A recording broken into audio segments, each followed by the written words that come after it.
For those of you who are pastors and you're cowards, you're just cowards. You don't say anything and you don't do anything because you feel like your goal and job is to stay out of trouble. You need to activate, and you need to activate men in your church. You need to activate them to be filled with the Holy Spirit under the lordship of Jesus Christ.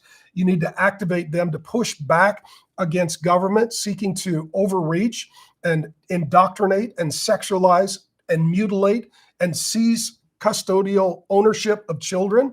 You need to tell men that it's their job not just to vote for Democrats to tax people, but it's their job to go to work and to generate revenue and to tithe to their God, and then to be generous toward their wife and their kids. And if you will just breathe that into your men, if you'll speak that into your men, if you'll activate that into your men, we won't need the damnable government. We won't need it to take care of us from womb to tomb.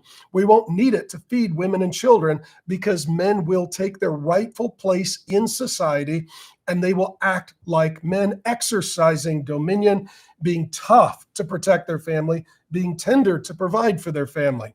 So this entire thing, to me, it's just class warfare. And if you have a modicum of a functioning frontal cortex, you need to understand that this is just social cultural Marxism. That's all that it is. Just the virtue signaling of equity and taking care of everyone. What that means is government largesse, and it means disincentivizing men, and it means enlarging government to remove and replace men. This is not a plan that is going to work. And in the vice presidential debate, let me say this, both men claim to be Christians. I just met J.D. Vance here in Arizona not long ago. Got a little time with him backstage. Honestly, first impression, I liked him. He was kind. He was present. He's a brilliant man. You can see it. He's a brilliant man. Absolutely capable of eviscerating most anyone in a debate. Calm, cool, collected. He's a Catholic, so he believes what us Protestants believe, plus a few things that the Catholics believe. But he is going to be pro-life. He is going to be pro-marriage. He is going to be pro-family.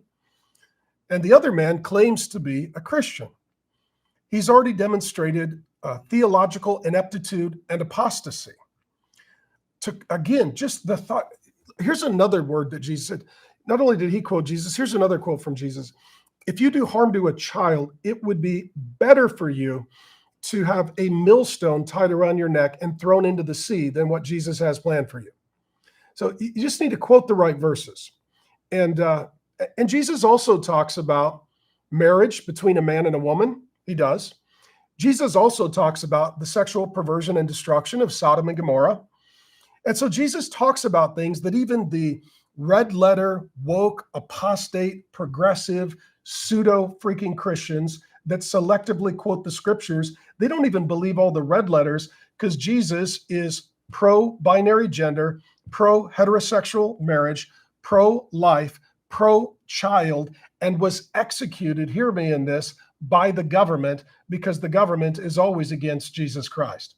So, just some rainbow flag wearing, cross, demonstrating, verse quoting apostate should not be compelling, but that's where we find ourselves. Thanks for joining me. My name is Pastor Mark. I've been teaching the Bible for more than 3 decades and head on constant collisions with woke culture.